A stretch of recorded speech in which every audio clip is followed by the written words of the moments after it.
শুভ সকাল সবাইকে আমন্ত্রণ জানাচ্ছি মেরিল মিক্স ওভার রাঙা সকাল অনুষ্ঠানে। আজকের দিনটি সকলের খুব সুন্দর কাটুক, ভালো কাটুক এই প্রত্যাশা নিয়ে শুরু করছে এই আয়োজন এবং আপনাদের সাথে আছি আমি সুস্মিতা এবং সেই সাথে রয়েছে আমি রোম্মান। দর্শক, ঈদ নিশ্চয়ই আপনাদের ভালো কাটছে। আবারও জানাই আপনাদের ঈদ মোবারক এবং আপনারা নিশ্চয়ই ঈদের এই ছুটিতে মাছরাঙা টেলিভিশনের সাথেই আছেন। সুস্মিতা, ঈদ মোবারক। তোমাকেও সুন্দর পাঞ্জাবি পরেছো। বাহ, তোমাকেও খুব সুন্দর লাগছে। শুতে সুন্দরী, শুতে সুস্মিতা। বোঝা যাচ্ছে যে শাড়িটা তোমার অনেক শখ করে কেনা। ঠিক ধরেছো। আচ্ছা রোম্মান, আমার কখনো জানা হয়নি তোমার শখ কি? আমার তো আসলে ছোটবেলায় অনেক শখ ছিল, এত বয়স হয়েছে সব শখ এখন বিলাসিতায় রূপ নিয়েছে। বুঝলাম, সবই এখন ইতিহাস। অবশ্য একটা শখ আছে, মনের ভেতর একটু আশা, আশায় সে যে সুখ, চোখের ভেতর একটু স্বপ্ন, স্বপ্নে তারই মুখ। মানে কি? মানে অনেক আগে থেকে আমার ইচ্ছা ছিল যে ক্যামেরার সামনে একদিন শখের সাথে গল্প করব। ওয়াও, আজ তো তাহলে তোমার সেই অধরা স্বপ্ন পূর্ণ হতে যাচ্ছে। অবশ্যই। দর্শক, একদমই ঠিক। আজ আমাদের ঈদের বিশেষ রাঙা সকালের অতিথি হয়ে এসেছেন এমন একজন শিল্পী যিনি সঙ্গীত, নৃত্য, মডেলিং, অভিনয় সব ক্ষেত্রে নিজেকে পরখ করে দেখেছেন। শখ করে সংস্কৃতির বিভিন্ন শাখায় পা রাখলেও তার দৃপ্ত শক্তিশালী পদচারণা বারবারই প্রমাণ করেছে একজন শিল্পী হিসেবে তিনি ভীষণ সৎ, মেধাবী এবং আন্তরিক।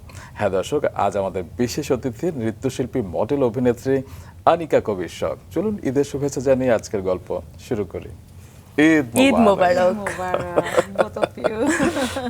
আমি তো খুবই এক্সাইটেড, শখের সাথে আজকে ক্যামেরার সামনে আড্ডা দিতে বসেছি। শখের কেমন লাগছে? আমার তো খুবই ভালো লাগছে যে আমি আমার পছন্দের দুজন মানুষের সাথে আমার ঈদ সেলিব্রেট করতে পারছি। আমি এই আড্ডার একটা শিরোনাম দিতে চাই যে রঙের বোনের সাথে রাঙা সকালে আড্ডা। হ্যাঁ, এটা নাইস ওয়ান। বাহ। তো ঈদের সময় যেহেতু আছে, ঈদ কয়েকদিন চলে গেছে, একটু ঈদ নিয়ে জানতে চাই। সুস্মিতা, কি বলো? একদমই তাই। কেমন কাটলো ঈদ আপু? আলহামদুলিল্লাহ, ভেরি গুড। মানে এখন আমার ঈদ আসলে একটু অন্যরকম কাটে, কারণ এখন আমার মেয়ে আছে। সো আলিফকে নিয়ে এখন আমার ঈদটা, আগে যেমন ঈদ কাটতো এখন ঈদটা টোটালি চেঞ্জ হয়ে গিয়েছে। এখন দেখা যায় ঘুম থেকে উঠে আমার নিজের রেডি হওয়ার থেকে আগে আমি কতক্ষণ আমার মেয়েকে রেডি করব, ওকে সাজুগুজু করিয়ে দিব, তারপর ওকে খাওয়ানোর ব্যাপার, কখন যাব হচ্ছে কি আম্মু বাবার কাছে, যে সালামি এন্ড সবার সাথে গেট টুগেদার করা, ওই জিনিসগুলো অনেক বেশি কাজ করে। ও মানে এখনো সালামি নেওয়া হয়? সালামি তো আমার অনেক আগে থেকেই নেওয়া বন্ধ হয়ে গিয়েছে। সালামি এখন যেটা হয় রিভার্স, মানে দেয়া অনেক আগে হয়। থেকেই দিতে হয়। আর আচ্ছা। এখন যেটা হয়েছে, এখন আরো বেশি দিতে হয়, মানে অ্যামাউন্টটা বেশি দিতে হয়। বাহ বাহ। তো ঈদের সময় নিশ্চয় রান্না বান্না করা হয় কি? খুব একটা আন্টি রান্না তো অনেক মজা। হ্যাঁ, আমি বেসিক্যালি আম্মুর রান্নার জন্যই ওয়েট করতে থাকি। তেমন কিছু রান্না আমার তেমন করা হয় না, বাট হ্যাঁ আমি একটু ডেজার্ট আইটেমগুলো মানে ট্রাই করি ঠিকঠাক করে করার জন্য। বাহ, শুনেই আসলে একটু আমি অনেক ডেজার্ট ভালো রান্না করতে পারি। হ্যাঁ, আমি রান্নাও ভালো করতে পারি যেহেতু আমার মা অনেক ভালো রান্না করে। আর অবভিয়াসলি যেহেতু আমি বিক্রমপুরের মেয়ে, সো বিক্রমপুরের মেয়েরা অনেক ভালো রাঁধে। তবে ছোটবেলা থেকেই তো আপনার গ্যান্ডারিয়াতে বেড়ে ওঠা, এখনো সেখানেই আছেন। পুরান ঢাকার মেয়ে আমি, ওখানে পুরান আসা ঢাকা। যাওয়া হয় আর কি। হ্যাঁ, তো পুরান ঢাকার তো একটা আলাদা ঐতিহ্য আছে এবং সেখানকার মানুষজন, খাবার দাবার, উৎসব বলতে আসলে উৎসব পুরান মুখর ঢাকাকে area, বোঝানো হ্যাঁ। হয়। একটু শুনি ছোটবেলা থেকে সেখানকার ঈদের অভিজ্ঞতা। ছোটবেলার অভিজ্ঞতাটা অনেক বেশি মজার ছিল। ওই যে আমি পুরান ঢাকার মেয়ে, আমার নানা বাড়ি, দাদা বাড়ি সব হচ্ছে গিয়ে পুরান ঢাকায়। So, আমার নানা বাড়িটা এমন ছিল, আমি ছোট থেকে আমার দাদাদিকে পাইনি, বাট আমার নানুর ফ্যামিলির সাথে মানে আমি অনেক ক্লোজ, কারণ আমার জাস্ট একটা বাসার পরেই আমার নানুর বাসা। আর ছোট থেকে আমরা একসাথে ছিলাম আর কি, জয়েন্ট ফ্যামিলিতে বড় হয়েছি। সো দেখা যেত জয়েন্ট ফ্যামিলিতে থাকার কারণে মজাটা কিন্তু অন্যরকম, যে ঘুম থেকে উঠবো, উঠে সব কাজিনরা একসাথে, সব খালামুনি, মামা মামি, নানু সবাই একসাথে ঘুম থেকে উঠে নানুর কাছে যাওয়া। নানু দেখতাম বিশাল বড় করে সেমাই, খাবার দাবার এগুলো রান্না টান্না করে সার্ভ করে রেখেছে। অ্যান্ড এমন করে আসলে হাতে টাকা নিয়ে, থাকে না যে নতুন টাকা 10 টাকা 20 টাকা 50 টাকা এরকম, ওই টাকার নোট নিয়ে এরকম এরকম করতে থাকতো যে তোমরা কখন আসবে আমাকে সালাম করো, এরকম রেডি হয়ে থাকতো। তো ওই জিনিসগুলা সবার সাথে সেলিব্রেট করা, এই জিনিসটা আসলে অন্যরকম মজা। আর যেহেতু গ্যান্ডারিয়া বা পুরান ঢাকায় অনেক উৎসব মুখর একটা জায়গা, সো ওখান থেকে দেখা যায় বের হয়ে রাস্তায় বের হলেই দেখা যেত এই কেউ না কেউ পরিচিত কারো না কারোর সাথে দেখা হচ্ছে, কেউ না কেউ বাসায় আসছে, মানে আন্তরিকতার শেষ নেই আর কি। একদম। ওই জিনিসটা এখন আসলে খুব মিস করা হয়, যদিও এখন আসা যাওয়ার মধ্যে থাকা হয়। আর এখনকার সময় আসলে দেখা যায় যে জয়েন্ট ফ্যামিলি অনেক কম, সো ওই মজাটা আসলে থাকে না। এখনকার ঈদের কথা যদি জানতে চাই, যে আমাদের মেয়েদের খুব অ্যাট্রাকশন থাকে জামা কাপড় নিয়ে, তো এখন ঈদে কয়টা ড্রেস কেনা হয়, নাকি মেয়ের জন্য বেশি কেনা হয়? আম, এখন তো আসলে নিজের জন্য ড্রেস কেনা হয় না বলতে গেলেই হয়, গিফটস পাওয়া হয়। আর যদি বলি যে পার্সোনালি আমি কি শপিং করি, আমি মেয়ের জন্য প্রচুর কেনাকাটা করি। লাইক আমার মনে হয় এইবার ঈদে আমি আমার নিজের জন্য কিচ্ছু কিনিনি, জাস্ট আমার মেয়ের জন্য সব কিছু কিনেছি। মানে এমন হয় যে শপিং করতে গেলে আমার মনে হচ্ছে না আলিফের জন্য কিনি, আলিফের জন্য নেই, যেটাই দেখছি ওরই দেখছি, যেটাই কিনছি ওর জন্যই কিনছে। মানে আই নো সব কিছুই আছে, বাট তারপরও কেন যেন মনে হচ্ছে না আরেকটু কেনাকাটা করি, আরেকটু কেনাকাটা করি, এরকম। আসলে সে এমন একটা পুতুল যে কারোই আসলে মনে বেবিস হবে। তো আসলে বেবিস, ও তো পুতুলি। যাই হোক। আমি একটা জিনিস মিস করে গিয়েছি, আগের ঈদের কথা। আগে যেমন আরেকটা জিনিসও করা হতো, রমজান থেকে আসলে এক্সাইটমেন্ট অনেক বেশি কাজ করতো, সবার একসাথে রোজা ভাঙা, ওই যে বড় একটা বোলের মধ্যে আসলে ইফতার মাখা থেকে শুরু করে সবকিছু একসাথে খাওয়া দাওয়া, সেলিব্রেট করা, চাঁদ রাতে মেহেদি লাগানো, অ্যান্ড ওমন রমজানের রোজা শেষে গান। হ্যাঁ হ্যাঁ, তারপর যেটা হতো যে তারাবাতি ছিল, তারাবাতি সবাই জ্বালানো মিলে হতো। জ্বালানো। আর আমাদের যেহেতু আমরা সব কাজিনরা একসাথে বড় হয়েছি, সবাই শপিং করে যে যার যার মতো ড্রেস লুকিয়ে রাখতাম, কারো ড্রেস কারো দেখানো যাবে না, একদম আমারটা দেখালে পুরানো হয়ে যাবে, আমি একদম। ঈদের দিন ঈদের দিন দেখাবো, দেখাতে এরকম। হবে। বাসি হয়ে যেত। হ্যাঁ একদম। So, এই তবে জিনিসগুলো শখের আসলে miss আবেদন করা কিন্তু হয়। কখনো বাসি হয়নি, শখ আসলে শুরু থেকে আমাদের খুব প্রিয়। তবে you, আমাদের thank you. অনুষ্ঠানের রীতি অনুযায়ী শখের সেই সব অর্জনগুলো, সেই সব কথাগুলো আমরা একটু দর্শকদের জানাতে চাই, তারপর আবার গল্পে ফিরবো। Sure. তোমার চোখে দেখি আমার এই পৃথিবী, হারাও যদি হারাবো সবই, তুমি না হাসলে হাসবো না, তোমাকে ছাড়া বাঁচবো না। একসময় এই গান গেয়ে লাখো ভক্তরা তার প্রতি ভালোবাসার প্রকাশ করতেন। এটি আনিকা কবির শখের প্রথম চলচ্চিত্র বলো না তুমি আমারের গান। অবশ্য চিত্রনায়িকা, নৃত্যশিল্পী, মডেল পরিচয়ের আগে খুব ছোটবেলায় শখ 2 বছর গান শিখেছিলেন। দেশাত্মবোধক গানে স্বর্ণ পদকও পেয়েছিলেন। শখের বর্ষে গ্যান্ডারিয়া নাচের স্কুলে ভর্তি হয়েছিলেন। এরপর তখন থেকে আজ অব্দি নাচের মঞ্চে তিনি ভীষণ উজ্জ্বল। 2007 সালে চীনে 147টি দেশের মধ্যে নাচের প্রতিযোগিতায় বাংলাদেশ প্রথম পুরস্কার জয় করে নিয়েছিল। সেই দলেও ছিলেন আনিকা কবির শখ। শীর্ষ জনপ্রিয় বিজ্ঞাপন নির্মাতা অমিতাভ রেজা চৌধুরীর হাত ধরে মডেলিং জগতে তিনি পা রেখেছিলেন। দ্বিতীয় বিজ্ঞাপন ও নির্মাতা হিসেবে পেয়েছিলেন আরেক শীর্ষ নির্মাতা মোস্তফা সরোয়ার ফারুকীকে। 2002 সালে স্বাক্ষর এবং পরবর্তীতে নিক্তি নাটকে শিশু শিল্পীর চরিত্রে অভিনয় করেন। বড়বেলায় অদ্ভুতুরে ছিল তার প্রথম ধারাবাহিক। তার অনেক জনপ্রিয় নাটক রয়েছে, এর মধ্যে রয়েছে FNF, 50-50, রিয়েলিটি শো, কলেজ, পেন্সিলে আঁকা ভালোবাসা, সিকান্দার বক্স, আমার ইচ্ছে করে না ইত্যাদি। গোলাম সোহরাব দোদুলে পটুয়ার বউ নাটকে তার শক্তিশালী অভিনয় দর্শক আজও মনে রেখেছেন। 22 অক্টোবর 2010 সালে মুক্তি পেয়েছিল শখ অভিনীত প্রথম চলচ্চিত্র বলো না তুমি আমার, যে চলচ্চিত্রে তার বিপরীতে অভিনয় করেছিলেন শাকিব খান। এরপর একাধিক শাখা জাতীয় চলচ্চিত্র পুরস্কার জেতা অল্প অল্প প্রেমের গল্প সিনেমাতেও তিনি অভিনয় করেন। কাজের স্বীকৃতি হিসেবে সিজেবি পুরস্কার, বাচসাস পুরস্কার, টানা 3 বার বিনোদন বিচিত্রা পুরস্কার সহ অসংখ্য সম্মাননা তার ঝুলিতে রয়েছে। চলুন শখের জীবন গল্পে আবারও ডুবতে। ঠিক ছিল সবকিছু? ও মাই গড, একদম পারফেক্ট। মানে কিছু কিছু ডেটস অ্যান্ড টাইমস আমি ভুলে গিয়েছিলাম, বাট তুমি আমাকে রিকল করিয়ে দিলে, থ্যাংক ইউ। মানে পিকচার পারফেক্ট। অনেক কিছু বলাই হয়নি, কারণ শখের জীবনটা আসলে ছোটবেলা থেকে এত বর্ণাঢ্যময়। একদম জন্ম থেকে গল্পটা শুরু করি, কারণ শখের নামটা খুব ইন্টারেস্টিং। আমি শুনেছি যে আন্টির যখন 7 মাসে বেবি শাওয়ার হয়, তখন নামটা সিলেক্ট করা হয়েছিল। এই নামের গল্পটা শুনে আমি আসলে আমার নামটা শুনেই সবাই বুঝে যে আমি অনেক শখের, কারণ আমি আমার মা বাবার বিয়ের প্রায় 12 ইয়ার্স পর হয়েছি। সো আম্মু যখন ফার্স্ট কনসিভ করে, তখন বাবা আম্মু দুজনেই খুব এক্সাইটেড হয়ে যায়, অ্যান্ড তারা প্ল্যান করে যে বেবি শাওয়ারে নাম সিলেক্ট করতে পারছিল না, তখন ছোট ছোট চিরকুট করে প্ল্যান করে যে লটারি করবে। সো লটারিতে 3বার যে নামটা উঠবে ওইটাই আসলে রাখা হবে। আর খুবই ইন্টারেস্টিং যে ব্যাপারটা, যে আমার আম্মুর মাথায় কেন যেন সব নামগুলো অনেক বেশি ইউনিক আসে। আচ্ছা, সো 3বার যেই চিরকুটটা পিক করা হয়েছিল সেটা নামই ছিল শখ। সো বাবা ডিসাইড করেছিল আমার ছেলে হোক মেয়ে হোক আমি আমার বেবির নাম আসলে শখই রাখবো। বাহ, চমৎকার। সো শখই রাখা হয়েছে। অ্যান্ড আরো ইন্টারেস্টিং ব্যাপার হচ্ছে আমি বললাম না যে মার মাথায় আসলে সবসময় অনেক ইউনিক নাম আসে। আমার ছোট ভাইয়ের নামও কিন্তু অনেক ইউনিক, মানে রং। রং। হ্যাঁ, মিন্স কালার। দারুণ। তবে আমি জেনেছি যে বাড়িতে আপনাকে আদরের পুটলি নামে ডাকা হতো, এই নামে এখনো ডাকা হয়? পুতলি নামে পুতলিটা হচ্ছে কি পুতুলি আর কি, আচ্ছা। পুতুলি থেকে আর কি পুতলি বলে। হ্যাঁ, মাঝে মাঝে ডাকা হয়।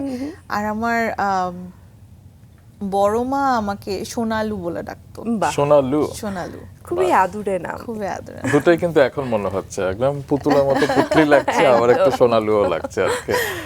মানে আমার সবচেয়ে ভালো লাগা, কারণ শখ তো শুরু থেকেই সুন্দর, আর সেটা নিয়ে কোনো দ্বিধা নেই।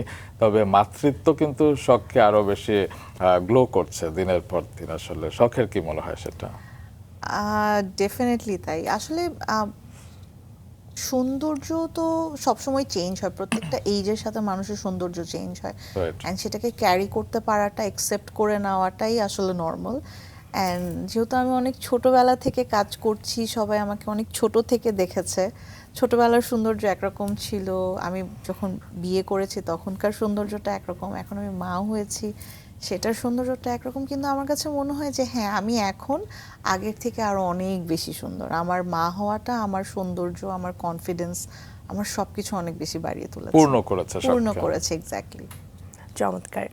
আপনার বাবা শ্রদ্ধেয় শামীম কবির, আমরা শুনেছি যে তিনি চাইতেন আপনি গান করবেন, মেডিকেলে পড়বেন। বাবার ইচ্ছেগুলো নিয়ে একটু জানতে চাই। কোনোটাই রাখে নাই যদি সেটা হয়, আমি আসলে কোনোটাই রাখতে পারিনি। যেমন আমার ফ্যামিলিতে ম্যাক্সিমাম আমার কাজিনরা হচ্ছে ডক্টর। আচ্ছা, সেই সুবাদে আসলে বাবারও খুব ইচ্ছা ছিল যে আমি যেন মেডিকেল, মানে সায়েন্স নিয়ে লেখাপড়া করি, আমি যেন ডক্টর হই। But সেটা তো একদমই হয়ে ওঠে নাই, কারণ আমি ম্যাথসে খুব বাজে। আমি সায়েন্স তো নিতেই পারিনি আমার স্টাডিতে। অ্যান্ড গানটা যদিও আমি শুরু করেছিলাম, কিন্তু ওই যে হয় না যে ছোটবেলা থেকে মেয়েরা আসলে একটু সাজুগুজু, একটু নাচের প্রতি বেশি ওদের আগ্রহ থাকে। সো আমার গানটা করতে করতে আসলে নাচের দিকে আমি ফ্যাসিনেটেড বেশি হয়ে যাই। সো নাচটাই আমার কন্টিনিউ করা হয়। বাট হ্যাঁ, এটা আসলে কোনো প্ল্যান ছিল না যে মিডিয়াতে কাজ করব। কিভাবে জানো আসলে তবে আমার- ছোটবেলায় যেটা আমি দর্শকদের জানাচ্ছিলাম যে 2 বছর গান শেখা হয়েছিল এবং গোল্ড মেডেল রয়েছে দেশাত্মবোধক গানে। কিভাবে সম্ভব? মানে গলায় সুর নিশ্চয়ই আছে। সুর আছে, মানে সুর ছিল, সেটা তো চর্চা করতে হয়। না, কিছুটা এখন তুমি নমুনা আজকে আমাকে- চাই। তুমি আমাকে এখন বলো না যে শখ, আমি চাচ্ছি না, যে 2 আপনি লাইন, একটু 2 লাইন। 2 লাইন। আমরা একজন গোল্ড মেডেল ধারীর কাছ থেকে 2 লাইন শুনবো না? আচ্ছা, সেটা পরে। না, এখন। না, এটা আমাকে যেহেতু এটা অনেক লম্বা সময়ের চর্চার ব্যাপার, সো যেহেতু চর্চা নেই, এখন যদি আমি গাই তাহলে আচ্ছা, আসলে আজকের আমি পর্বে বাথরুম সিঙ্গারের থেকেও বাজে গান না, গাবো। দর্শক কিছু মনে করবে আজকের পর্বের শেষে তাহলে 2 লাইন হবে। কি বলো সুস্মিতা? একদম তাই। তুমি পরের প্রশ্ন যাও।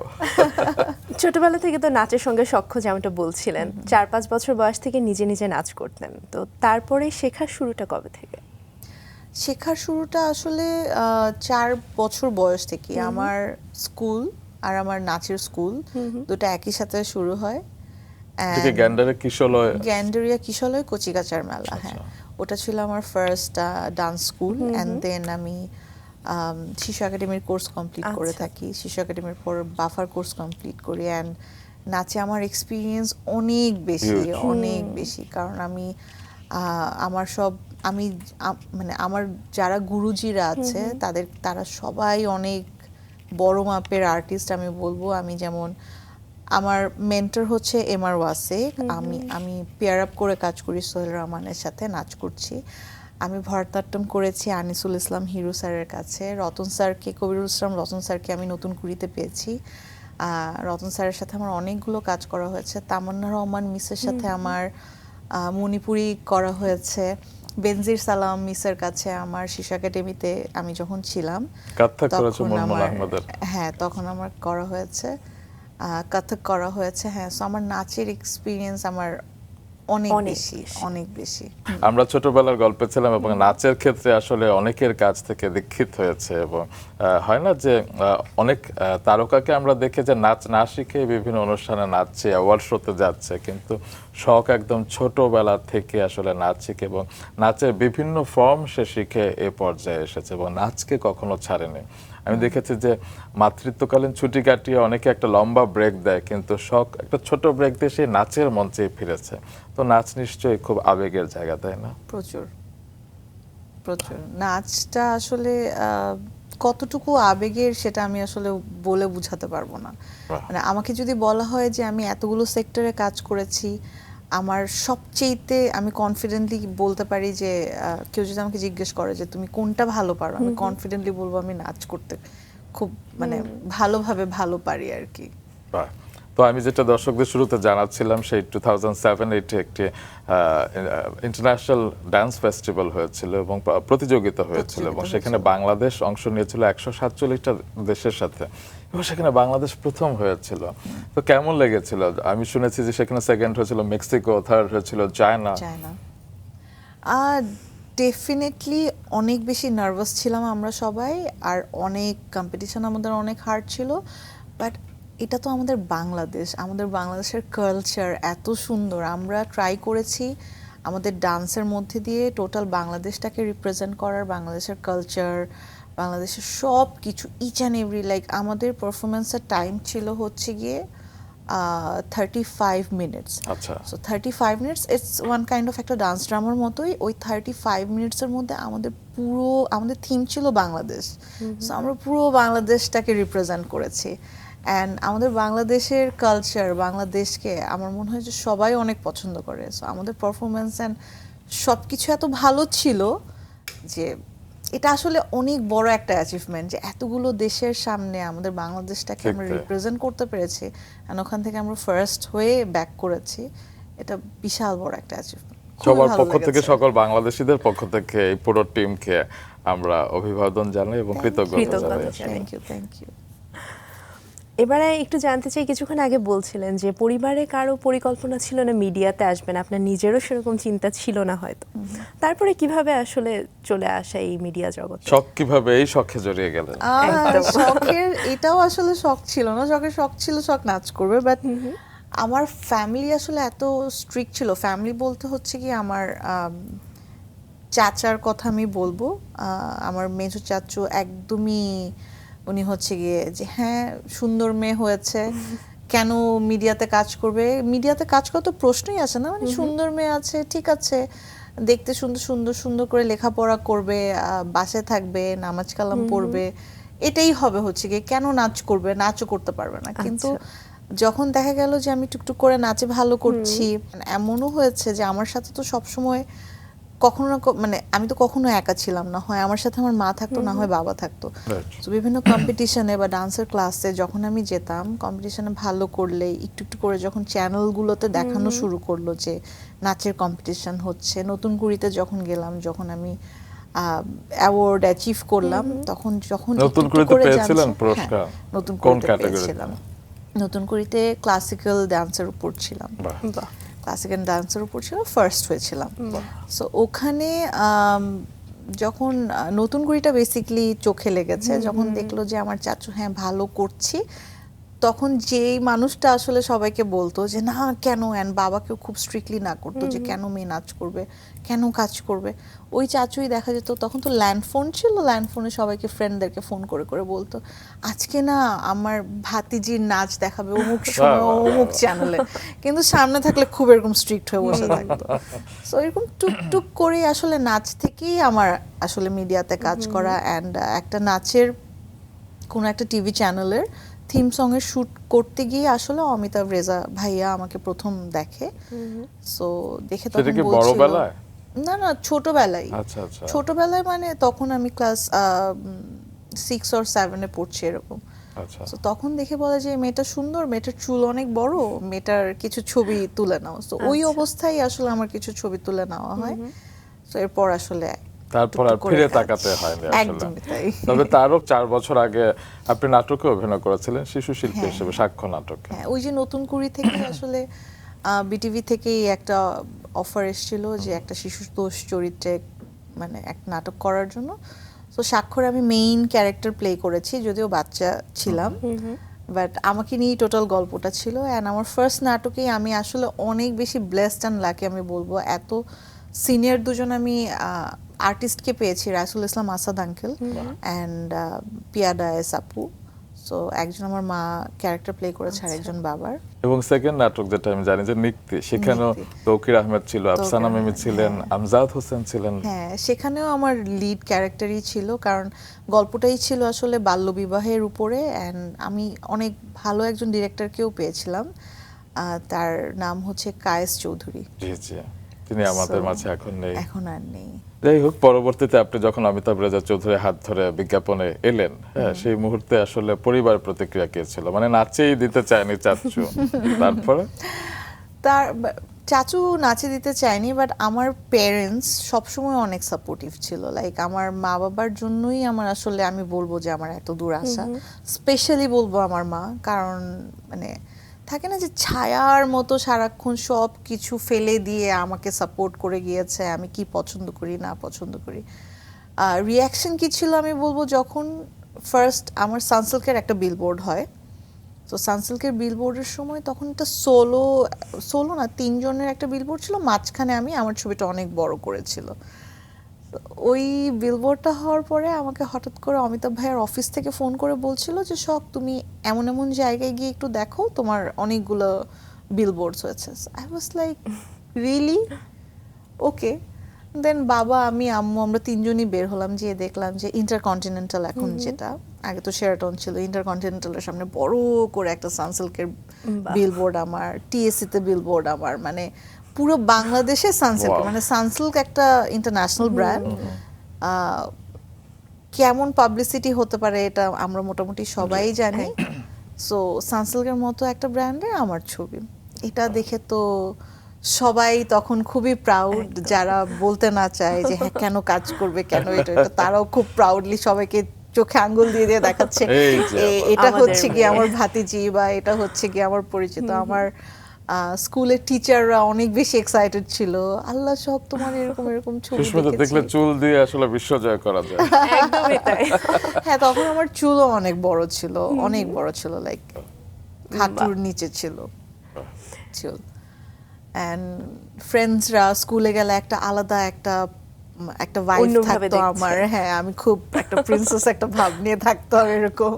বাহ। সো ভালো তো ছিল। দ্বিতীয় বিজ্ঞাপনও একজন বিখ্যাত নির্মাতা ছিলেন, তাই না সুস্মিতা? তুমিও তো জানো। একদমই তাই, সেটাই আমি প্রশ্ন করতে যাচ্ছিলাম যে অমিতাভ রেজা চৌধুরীর পর মোস্তফা সরোয়ার ফারুকের সাথে কাজ, তো নিজেকে এখন ভাগ্যবান মনে হয় যে এরকম বড় নির্মাতাদের সঙ্গে কাজ? ডেফিনেটলি, আমি তো বরাবরই বলি যে আমি অনেক blessed and lucky. And not only that, মানে আমি যেমন আমার কোয়ার্টিস্ট সব ভালো ভালো বড় সিনিয়র কোয়ার্টিস্টদেরকে পেয়েছি, আমার ডিরেক্টরসরা অনেক সিনিয়র অ্যান্ড অনেক গুণী ছিল। অ্যান্ড আমি বলবো আমি যেসব ব্র্যান্ডের সাথে ট্যাগ ছিলাম আমার ব্র্যান্ডগুলো অনেক ভালো ছিল। লাইক আমার ফার্স্ট ব্র্যান্ড ছিল সানসিল্ক, সেকেন্ড ছিল প্যারাশুট। প্যারাশুট।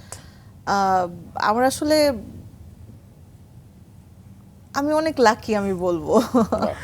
আসলে দুটো ব্লেন্ড হলেই আসলে সফল হওয়া যায়, সেটা লাক যেমন লাগে আবার মেধাও লাগে, সৌন্দর্য লাগে। আপনি যদি ভালো পারফরমেন্স না করতেন তাহলে তো আসলে এ পর্যন্ত আসা সম্ভব হতো না। That's true. আমরা দেখেছি একটা ফোন কোম্পানির বিজ্ঞাপনে 5-6 বছর ধরে আপনি নানান ধরনের কাজ করেছেন, ইভেন্টে অংশ নিয়েছেন, টিভিসি করেছেন, বাট তখন একটা থাকে না যে বিজ্ঞাপনে একটা জৌলুস ছিল। অনেক সময় আমরা শুনতাম যে বাচ্চাদেরকে ভাত খাওয়ানো হতো এই বিজ্ঞাপনের জিঙ্গেলগুলো শুনিয়ে, কিংবা এখন হয়তো সেটা না, এখন আসলে কাহিনী নির্ভর কাজগুলোই বেশি হচ্ছে। মিস করেন সেই সময়টাকে? প্রচুর প্রচুর, আমার মনে হয় যে সেটা আমি আমি একা না, আমাদের করি। পুরো বাংলাদেশই করি, মিস করে। মানে এখনো আমাকে সবাই বলে যে আপু আপনার ওই বিজ্ঞাপনটা একদম। আমার খুব ভালো লাগে, আমি আসলে দেখতে চাই, আচ্ছা আপনাদের ওরকম বিজ্ঞাপন আর হবে না। মানে ওই সময়ের যে কাজগুলো ছিল, যে কাজগুলোর ধারাবাহিকতা ছিল, ওই জিনিসটা অনেক চেঞ্জ হয়ে গিয়েছে। অ্যান্ড এখন আসলে মাধ্যম অনেক বেশি, তো সো আগে যেরকম বাজেটের একটা ব্যাপার ছিল, প্ল্যানিং এর একটা ব্যাপার ছিল, সময়ের একটা ব্যাপার ছিল, অ্যান্ড সব কিছু মিলে যেরকম কাজ হতো এখন ওরকম কাজ হয় না, হলেও হয়তো ভাবে ক্লিক করে না, সেটাই। এটাই। তবে আপনারা স্বর্ণযুগ ছেড়ে এসেছেন আর কি, স্বর্ণযুগে ছিলেন, সেটা অনেক বড় একটা পাওনা। একদমই এন্ড আমাদের ওই টাইমটায় আসলে আমি বলবো যে আমরা বেসিক ফ্যান ফলোয়ার্স যেটাকে বলে আমরা মনে হয় পেয়েছি, মানে না চাইতেই পাওয়ার যে ব্যাপারগুলো থাকে না, ওটা আসলেই পেয়েছি। যেমন এখনো লাইক কোন একটা রিক্সাওয়ালা মামা দেখলে বলে, আল্লাহ আপু আপনার ওই বিজ্ঞাপনটা অনেক ভালো লেগেছে। কিছুদিন আগেই যেমন আমি একটা ছোট্ট আমার গল্প শেয়ার করি, কোনো একটা কারণে আমার গাড়ি ছিল না, সো আমি আমার নাটকের শুটিংয়ে যাব, ওখানে আমার সাথে মোশাররফ ভাইয়া ছিল কোয়ার্টিস্ট। সো আমি উবার কল করেছিলাম আর কি, উবারে যাচ্ছিলাম, সো উবারে আমি মাস্ক পরা ছিলাম, সামহাও আমার ড্রাইভার আমাকে দেখেনি যে আমি কে আসলে। So, আমি থাকে না যে জার্নিতে যেতে যেতে কোনো একটা সময় ফোন এসেছে, মাস্ক খুলে কথা বলছি, ওই সময় সে আমাকে মিররে আর কি দেখেছে যে আমি শক। সে হঠাৎ করে বলতেছে, আল্লাহ আমি উত্তরা চলে এসেছি, এখন আমি দেখতে পারলাম আপু আপনি শক, আপনি জানেন আপনার প্রথম সিনেমা বলো না তুমি আমার, আমি আমার পরিবার নিয়ে যে দেখে আসছি হলে, আপনার বাংলা লিংকের বিজ্ঞাপনের আসলে যে পেপার কাটিং গুলো ছিল আমার ওয়াইফ এগুলো কেটে কেটে এখনো মানে জমিয়ে রেখেছে, অ্যান্ড আপনার সিকান্দার বক্সের আমি অনেক বড় ফ্যান, আপু আপনার সাথে একটা সেলফি তুলি, আপু আপনি কোথায় যাচ্ছেন, মানে সে গাড়ি চালাচ্ছে আর আমার সাথে এতগুলো কথা বলছে। একটা পর্যায়ে গিয়ে বলতেছে যে আপু আপনার আজকে আপনার সাথে কে নায়ক, তো সে যেহেতু সিকান্দার বক্স বললো, তো তার সিকান্দার বক্সে তো আমার সাথে মোশাররফ ভাই ছিল। So, আমি বললাম যে আপনি একটু আগে বলছিলেন সিকান্দার বক্সের কথা, আমার সাথে আজকে মোশাররফ ভাই আছে। তখন বললো আল্লাহ আপনাদের দুজনকে একটু একসাথে দেখা যাবে এখন, তো তখন ডেফিনেটলি মোশাররফ ভাই সেটে আসেনি, আর আমি যেহেতু মাত্র এসেছি। সো মানে এই ছোট ছোট জিনিসগুলা এগুলা মানে সামহাও ওই সময় আমাদের কাজের যে ধারাবাহিকতাটা ছিল বা আমরা যেমন কাজ করে এসেছি, এখন তো কাজের প্যাটার্নও অনেক চেঞ্জ হয়ে গিয়েছে, তখনকার কাজের ব্যাপ্তি, প্রচার প্রসার সবকিছু মিলে অনেক আলাদা ছিল, যেগুলো আমি ছিল। এখন অনেক মিস করি। অ্যান্ড ওই টাইমটার কারণে না সবকিছু মিলে আমরা যে অডিয়েন্সটা পেয়েছি, এখন কিন্তু আমরা ওভাবে অডিয়েন্সটা পাই না। লাইক সামহাও আমার এখন মনে হয় যে এখন সবাই আমাদেরকে পছন্দ করে, বা রাস্তায় দেখলে হয়তো একটু কথা বলে জাস্ট একটু শো অফ করার জন্য, যে একটা ছবি তুলে ফেসবুকে আপলোড দিলে হয়তো সবাই বুঝবে ও আচ্ছা ঠিক আছে, বাট ভেতর থেকে যে ভালো লাগা বা দেখার আগ্রহ বা তীব্র আকাঙ্ক্ষা যেটাকে বলে, ওই জিনিসটা অর্গানিক একটা অর্গানিক ব্যাপারটা এক্স্যাক্টলি। এটার কারণ হতে পারে কারণ ফেসবুকে এখন সবকিছু সহজলভ্য, সবাইকে দেখা যাচ্ছে, অনেক তারকাদের লাইফস্টাইল প্রতিনিয়তই বোঝা যাচ্ছে। আপনি যখন সেই সময় বিলং করতেন তখন আসলে ফেসবুকের এতটা দৌরাত্ম্য ছিল না, আসলে এতটা ছিল না। এন্ড আই মাস্ট সে এখন আসলে তারকাদের লাইফস্টাইল দেখলেও আসলে কোনো সমস্যা নেই, বাট দ্য থিংস হচ্ছে আমরা টোটাল মানুষরাই অনেক বেশি জাজমেন্টাল হয়ে গিয়েছে আমার কাছে সেটা মনে হয়। কারণ কোনো মানুষকে আসলে আমরা ভালোভাবে না বুঝে হুট করে একটা মানুষকে জাজ করে ফেলি, হুট করে একটা কথা বলে ফেলি। মানুষরা অনেক সময় পরিস্থিতির শিকার হয়, কে কোন সিচুয়েশনে আছে সেটা তো তার জায়গাটা থেকে ভালো অন্য কেউ বলতে পারবে না। আর ওই যে আমরা আসলে আরেকটা জিনিসও আমার মনে হয় যে আগে আমাদের লাইফস্টাইলের মধ্যে অনেক পজিটিভ ভাইব ছিল, আমরা সবকিছু অনেক পজিটিভলি চর্চা করতাম, এখন যেটা অনেক নেগেটিভ, লাইক সবকিছু ওপেন, আমরা নেগেটিভলি ফাইট করছি, জাজ করছি, কমেন্ট করছি, কাউকে ভালো বলার যে প্র্যাকটিসটা সেটা আমাদের নেই, ভালো শোনার প্র্যাকটিসটা নেই, এটা কমে গিয়েছে। বা আমার এটাও মনে হয় যে সবাই অনেক বেশি জেলাস ফিল করে, বাট আলটিমেটলি লাভটা কি হয়, তাই না? আলটিমেটলি কোনো লাভ নেই, কারণ আপনারা যখন একসাথে কাজ করতেন, আমি দেখেছি নিজের চোখে যে শখ একদিকে কাজ করছে, সারিকা একদিকে কাজ করছে, মিম একদিকে কাজ করছে, এবং সবাই মিলেমিশে কাজ করছে আর কি। এবং সেই সব তারকাকেই কিন্তু এখনো ইন্ডিভিজুয়ালি মানুষ মনে রেখেছে এবং সবাইকে ভালোবাসে আর কি। এখনো আমাদের সাথে যখন দেখা হয় আমরা কিন্তু খুবই উইলিংলি একজন আরেকজনকে হাগ করি, কথা বলি, হেল্প করি। লাইক সারিকার সাথে আমার যতবার দেখা হয়েছে, মিমের সাথে আমার একটা ঢাকার বাইরে গিয়ে শো হয়েছে, সেটা আমার বেবি হওয়ার পর। সো তখন আমি আমার বেবিকে নিয়ে গিয়েছিলাম, মিম তখন নিউলি ম্যারিড ছিল, আমাদের অসাধারণ একটা সময় গিয়েছে তখন। লাইক মানে মনেই হয়নি যে আমরা ওখানে একটা শো করতে গিয়েছি, মনে হচ্ছিল যে আমরা একটা ফ্যামিলি গেট টুগেদারে গিয়েছি। শখে যে মডেলিং থেকে আপনি অভিনয় এসেছিলেন নাটকে, সেটা কি সিনেমায় আগে নাকি নাটকে আগে? মডেলিং থেকে মডেলিং তো করতেন, তারপরে আপনি ছোটবেলার অভিনয়টা যদি আমি বাদ দিই, আচ্ছা, নাটকে অদ্ভুতুরে আগে। দিয়ে শুরু। অদ্ভুতুরে দিয়ে শুরু। অদ্ভুতুরে একটা ধারাবাহিক সিরিয়াল ছিল তাহের শিপনের ডিরেকশনে, ওটা থেকে আমার শুরু। আচ্ছা, তো তারপর তো অনেক অনেক জনপ্রিয় নাটক রয়েছে। আপনি অদ্ভুতুরের যেটা পর ভূতের গলি করা হয়েছে, সেটাও তাহের শিপন ভাইয়ার। অ্যান্ড দেন লাকি 13 করা হয়েছে, যেটা আদনাল রাজীব অ্যান্ড রেডওয়ান রনি দুজন একসাথে ডিরেকশন দিচ্ছিল। 50-50 করা হয়েছে ইফতেখার আহমেদ ফামির। অ্যান্ড এরপর থেকে তো টুকটুক চলছে। এফএনএফ করা হয়েছে, এফএনএফ করা হয়েছে, ছবি রেদওয়ান আলের রনি অনেক ভাইয়া। কাজ করা হয়েছে আর কি। ছবি আলের অনেক না, ছবি আলের 4-5টা কাজ অনেক করা হয়েছে, 4-5টা কাজ করা হয়েছে, একদম হাতে গোনা 4-5টা কাজ করা হয়েছে। একটু এবারে চলচ্চিত্রের গল্পে যেতে চাই। প্রথম চলচ্চিত্র তার আগে বলো, তুমি দেখেছিলে? দেখেছি, বড় হয়ে দেখেছি। ও মানে তখন ছোট ছিলে? সেই সময়টা ছোট সেই ছিলাম সময় আরো, আসলে আমরা এবং সবাই সেই ছোট সময় আসলে ছিলাম। আমার বাসা থেকে একটা ছিল যে খুব বেশি সিনেমা বা টিভি দেখতে দেয়া যাবে না, পড়াশোনা এইসব কিছু নিয়ে। আচ্ছা, তখন তোমার বয়স ছিল 11 বছর। হ্যাঁ, সে কারণেই আমাকে খুব বেশি টিভির অ্যাক্সেসটা তখন দেয়া হতো না। তখন আসলে সবাই একটু মানে একটু স্ট্রিক্ট ছিল। হ্যাঁ, শখ, সেই উবার ড্রাইভারের মতো আমিও কিন্তু সব পরিবারে হলে গিয়ে একদম first day second show matinee show দেখেছিলাম, বলো না তুমি আমার। Thank you so much. এবং সেই সিনেমার গানগুলো তো আমার এখনো তোমার তো মুখস্থ। পুরো মুখস্থ। একটু আমি গিয়ে একদম- আমার আমাকে হয়ে শোনাচ্ছিল। এই শোতে লাস্টে তুমি গিয়ে শোনাবে আমার সিনেমার গান। দর্শকরা আপনি গাইলে যেরকম না, না, না। রেসপন্স করবে, আমি গাইলে সেরকম সেট ছেড়ে চলে যাবে আমাকে আর তো কি। সিনেমা নাটকে টুকটাক করে গাইতে শুনে নাচতে দেখে সবই, বাট এটা আজকে আমার রিকোয়েস্ট, ঈদে আমার সিনেমার গানটা তুমি লাস্টে গিয়ে ধন্যবাদ। দেবে। আমরা সিনেমার গল্পে থাকি, বলো না তুমি আবার। আপনি একদম স্কুল এসএসসি পাশ করার পরই বোধহয় আপনি ফিল্মে হ্যাঁ, এসেছিলেন। হ্যাঁ, এটাও খুব মজার একটা ঘটনা আছে। আমার এসএসসির পর আসলে আমার লাকি 13 করা হয়। লাকি 13-এর ওই টাইমটাতে আমার বাংলা লিংকের শুট অ্যাট আ টাইম হয়। অ্যান্ড তখন হচ্ছে মেরিল প্রথম আলো থেকে আমাকে নক করা হয় যে আমি তাদের প্রোগ্রামে থাকবো। সো মেরিল প্রথম আলোতে গিয়েই আসলে আমার ফিল্মের অফারটা আসে। ওখানেই প্রথম আমার প্রোডিউসার অ্যান্ড সাকিব ভাইয়া, আমাদের মেগা স্টার, দুজনেই আমাকে নোটিস করে যে এই মেয়েটাকে ফ্রেশ ফেস, আমরা চাচ্ছি ওকে নিয়ে একটা সিনেমা করব। সো যখন বাট কোনো ওয়ে পাচ্ছিল না আর কি, যে আমার সাথে কিভাবে কমিউনিকেট করবে। তো তখন মেরিল প্রথম আলো থ্রু আমার সাথে কমিউনিকেট করা হয়। And I was very nervous and totally preparation ছাড়া, যে কথা নেই বার্তা নেই, আমি জাস্ট কাজ করা শুরু করেছি। আমার কাছে সিনেমার প্রপোজাল এসে আমি সিনেমা কেন করব। আবার অ্যাট দ্য সেম টাইম ভালো লাগছিল যে সাকিব খানের সাথে আমি সিনেমা করব। বাট ওই যে বাবা, তখন বাবা একটু পিছপা হয়ে গিয়েছিল, বলছিল যে সিনেমা এত তাড়াতাড়ি, আমার মেয়ে তো অনেক ছোট, এখনো স্টাডি কমপ্লিট করেনি, জাস্ট কাজ করছে। তখন অনেকেই বলল যে না, আসলে এটা অনেক বড় একটা অফার আসলে, অ্যান্ড আসলে করা উচিত সিনেমাটা। তো তখন মনে হলো যে আচ্ছা ঠিক আছে, একটা এক্সপেরিমেন্ট করি না, দেখি না কি হয়। আমি তো সিনেমা করতে পারবো না, আচ্ছা ঠিক আছে করি। সো একটা করলাম, বাট করার পরে তো দেখলাম এটা super duper hit Super duper হয়েছে অ্যান্ড সবাই খুবই ভালোভাবে অ্যাকসেপ্ট করেছে।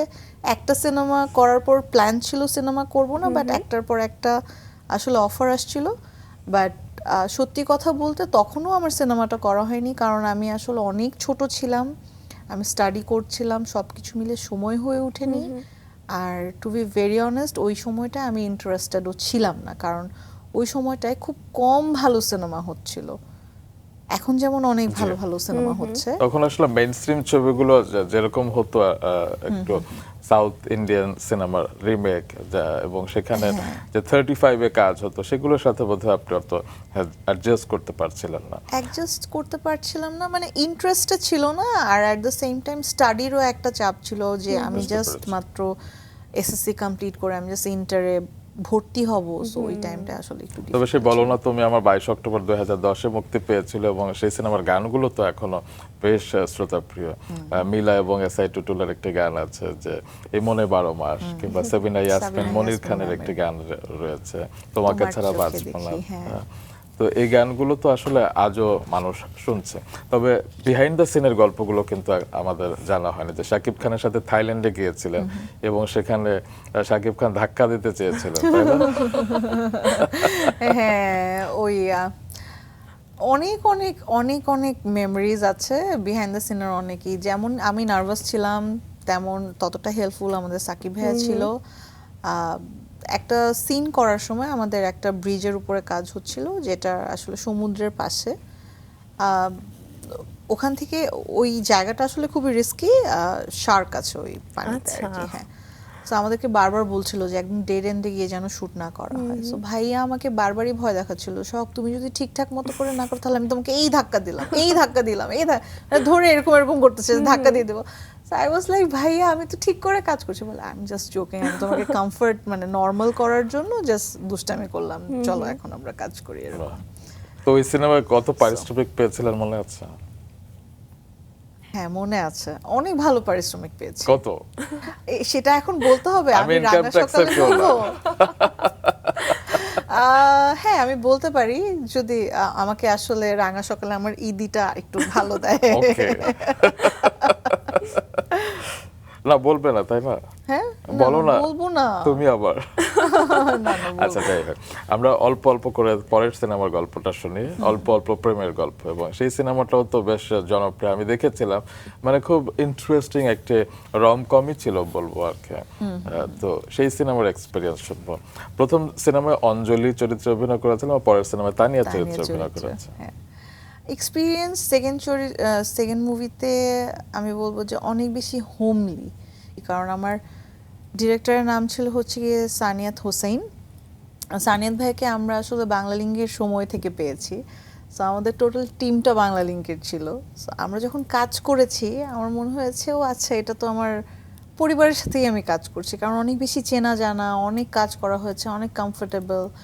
অ্যান্ড আমরা আসলে যেই প্যাটার্নে বাংলা লিঙ্কে শ্যুটগুলো করতাম ওই প্যাটার্নেই আমাদের শ্যুট হয়েছে। আমাদের ডিওপি কিছু সময় বাইরের ছিল, কিছু সময় বাংলাদেশের ছিল, আমাদের কিছু ডান্সের কোরিওগ্রাফার বাইরের ছিল, বাংলাদেশের ছিল। সব কিছু মিলে আর কি মনে হয়েছে যে আমরা নিজেদের মধ্যে আসলে নিজেরা একটা সিনেমার শ্যুট করছি, বাট এটা যে আসলে অনেক কঠিন একটা কাজ এটা একদমই মনে হয়নি। সো আমি বলবো এক্সপিরিয়েন্স অনেক ভালো। বাহ, এবারে একটু ব্যক্তিগত প্রসঙ্গে যেতে চাই, ব্যক্তি শখকে একটু আবিষ্কার করতে চাই। কেন তোমার ব্যক্তিগত বিষয়ে এত আগ্রহ কেন? থাকতে পারে না? হ্যাঁ হ্যাঁ প্লিজ। তো এসএসসির পর যেমন প্রথম সিনেমা, সেরকম এসএসসির পর প্রথম প্রেম। তুমি জানো কিভাবে? খবর রাখতে হয়, কিছু কিছু খবর রাখতে কথা হয়। কি সত্যি? এসএসসির পর প্রথম প্রেম, প্রেম না ঠিক, ওটা থাকে না ভালো লাগে। ইনফ্যাচুয়েশন। Crush. ইনফ্যাচুয়েশন। হ্যাঁ, সেটা আমার সাইড থেকে না। আচ্ছা, জীবনে আচ্ছা। কতবার প্রেম আসছে? আমার জীবনে মানে এসছে আচ্ছা, তো অনেকবার, ধরেছেন কয়বার? এখানে একটা ব্যাপার আছে, সেটা হচ্ছে আমার সাইড থেকে প্রেম এসছে নাকি আমার কাছে প্রেমের না, প্রপোজাল ওইটাই কতবার বলছিলাম যে এসছে। এসছে তো অনেকবার, আপনি ধরেছেন কয়বার? ধরেছি দুবার। এটা আচ্ছা। আমার ব্যক্তিগত জীবন আসলে অনেক বেশি Open. ওপেন, এটা সবাই জানে। আমি কখনো আমার ব্যক্তিগত কোনো কিছু আমি হাইড করতে পছন্দ করি না, করিও নি। এই তো। বাহ।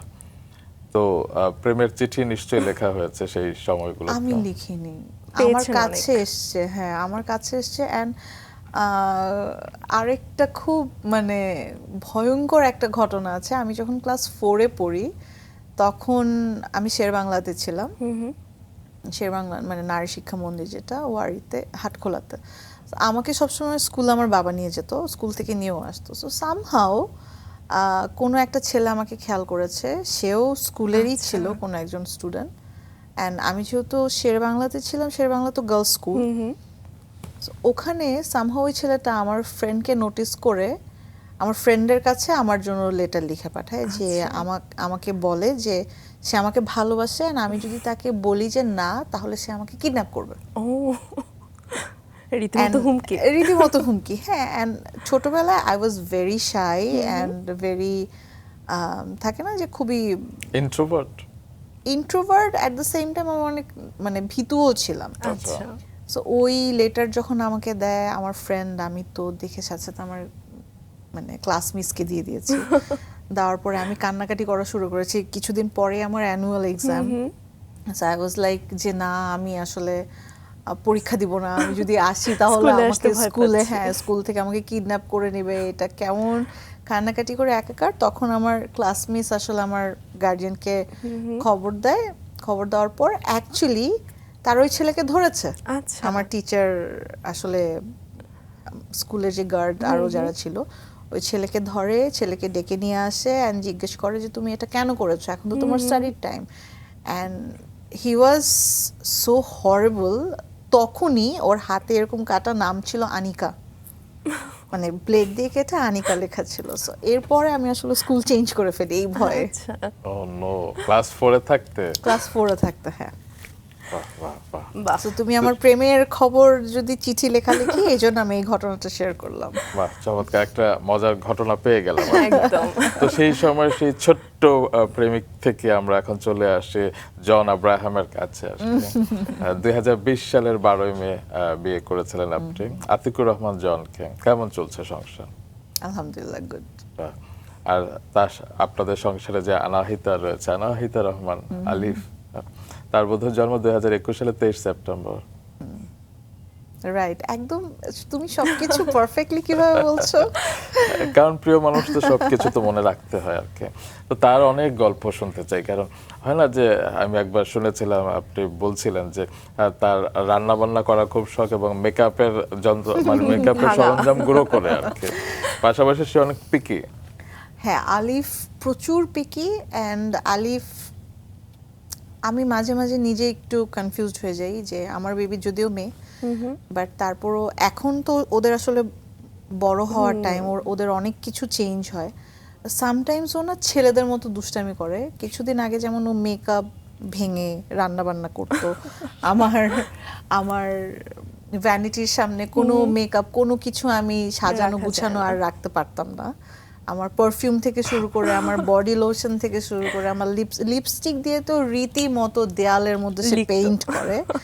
আইশ্যাডো অ্যান্ড ব্লাশন ওগুলোকে ভেঙে ভেঙে সে রান্না করে, রান্না করে আমাকে টেস্ট করাবে এরকম।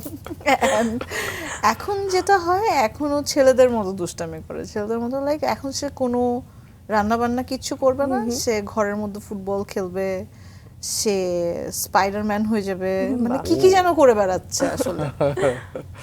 চমৎকার। তো ওকে নিয়ে তো এখন পুরো ব্যস্ত সময় কাটছে, আপনি বলছিলেন যে ঈদটাও আসলে এখন ওকে কেন্দ্র করে।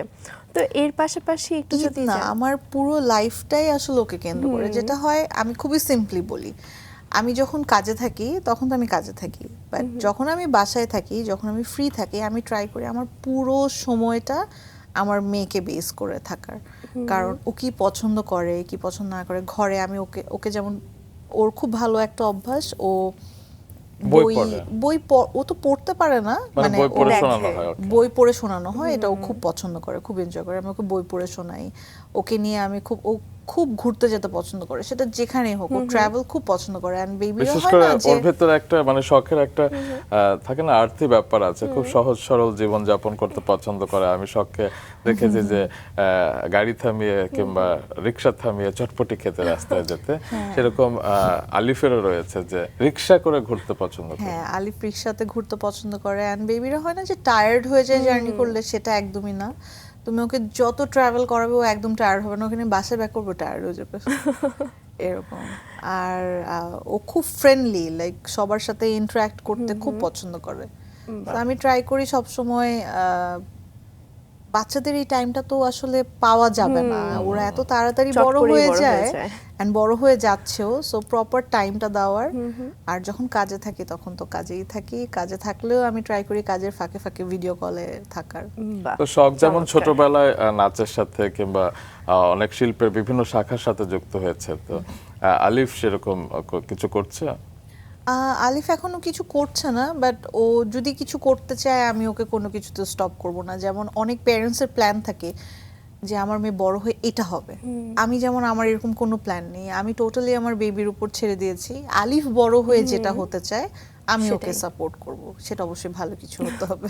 তারপর হয় না যে অনেক সময় তো বাচ্চারা বুঝতে পারে না, বাবা মা হ্যাঁ, হয়তো আর গানে ঢুকে দেয় ছোটবেলা কিংবা থেকে নাচে। হ্যাঁ, ওই যে মেধা বিকাশের জন্য বা একটুখানি সংস্কৃতি চর্চার Extracurricular জন্য, হ্যাঁ activities এক্সট্রা কারিকুলামের জন্য ওকে দেওয়ার ইচ্ছা আছে। হয়তো আমার তো সব টিচাররা, মানে আমার নাচের সব টিচাররা বলছে যে হ্যাঁ ও নাচ করবে, ওকে আমার কাছে দিবে, আমার কাছে দিবে। এখনই টানাটানি শুরু হয়ে গিয়েছে আলিফ। আমরা হয়তো সোহেল রহমান শখের জুটি পেরিয়ে সোহেল রহমান আলিফের জুটি একসময় দেখতে পাবো। সোহেল রহমান আলিফ, নাইস ওয়ান। বাহ। আমরা একদম শেষ পর্যায়ে চলে এসেছি, মানে ক্যারিয়ারের অনেক বছর পার হয়েছে, তারপর এখনো শখকে নতুনের মতো উজ্জ্বল সবসময় মনে হয়। তো প্রত্যেকটি বছর আসে, প্রত্যেকটি মাস আসে, নিশ্চয়ই শখ নিজের জীবন নিয়ে নতুন নতুন করে স্বপ্ন দেখে। সামনের দিনগুলো নিয়ে কি ভাবতে চান? খুবই, আমি আসলে ভাবতে চাই না, বাট একটা জিনিস সবসময় মনে হয়, সেটা হচ্ছে আমি যেমন সবসময় অনেক সিম্পল, আল্লাহ যেন আমাকে সবসময় এরকম সিম্পল, খুব ক্লিন হার্টেড রাখে। আর যতটুকু ভালোবাসা পেয়েছি সবার কাছ থেকে, আমার অডিয়েন্স, আমার ফ্যামিলি, আমার কলিগস, আমার এভরিওয়ান, সবার কাছ থেকে যেন ভালোবাসাটা সবসময়ই পেয়ে যাই। অ্যান্ড কাজ করছি, অনেক বেশি কাজ করতে চাই না, একটা সময় তো অনেক কাজ করেছি, এখন যতটুকু কাজ করছি যেন বেছে বেছে পিকি ভালো ভালো কাজ করতে পারি।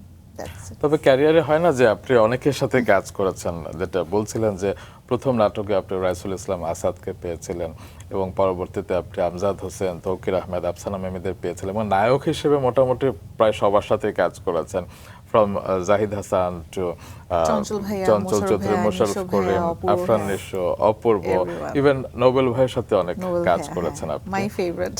অবশ্যই সবার ফেভারিট, কারণ তিনি একজন মডেল আইকন এবং খুব সম্ভবত তার মানে তিনি শেষের দিকে যতগুলো নাটক করেছেন বেশিরভাগই শখের আমার সাথে আর সাথে, কি।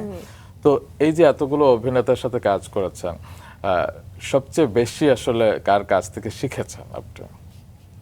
এটা বলাটা খুব ডিফিকাল্ট, কারণ কি প্রত্যেকটা মানুষই এত বেশি গুণী মানুষ ছিল, প্রত্যেকটা মানুষেরই আসলে লাইফের এক্সপিরিয়েন্স এত বেশি। আমি যখনই যার সাথে কাজ করেছি আমার মনে হয়েছে আমি নতুন করে ওয়ার্ল্ড, নতুন করে সব কিছু এক্সপ্লোর করছি। যেমন মোশাররফ ভাইয়ের কাছ থেকে আমি অনেক শিখেছি, নোবেল ভাইয়ের কাছ থেকে, মোশাররফ ভাইয়ের কাছ থেকে আমি একজন মানুষ প্লাস তার অ্যাক্টিং, এই এই দুটো জিনিস আমি শিখেছি।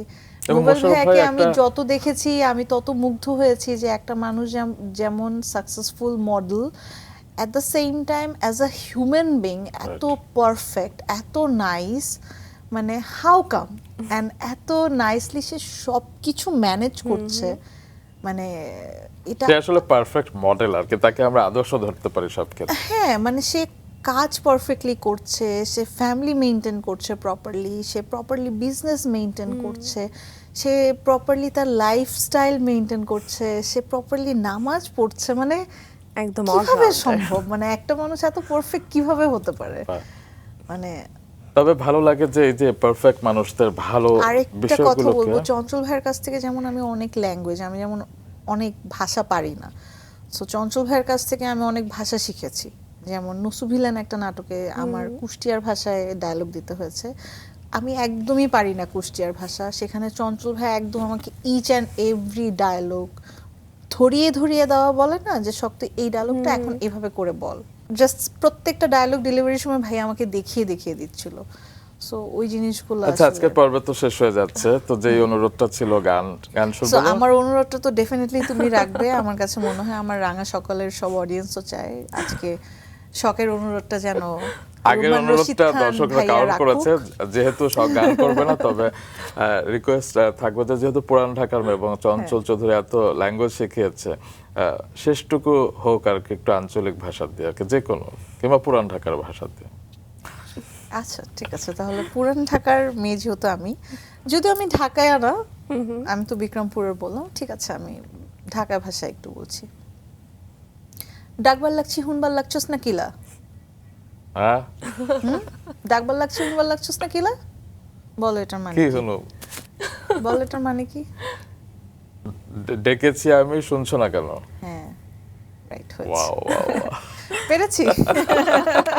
পাঁচ মার্ক রোমান। বাহ বাহ, ঈদের আনন্দ আরেকটু বাড়িয়ে তুললো শখ, অনেক ভালো লাগলো, সকালটিকে সুন্দর করবার জন্য অনেক অনেক ধন্যবাদ। থ্যাংক ইউ, তোমাদেরকেও ধন্যবাদ, মাছরাঙাকেও ধন্যবাদ, রাঙা সকালকে ধন্যবাদ ফর হ্যাভিং মি হিয়ার।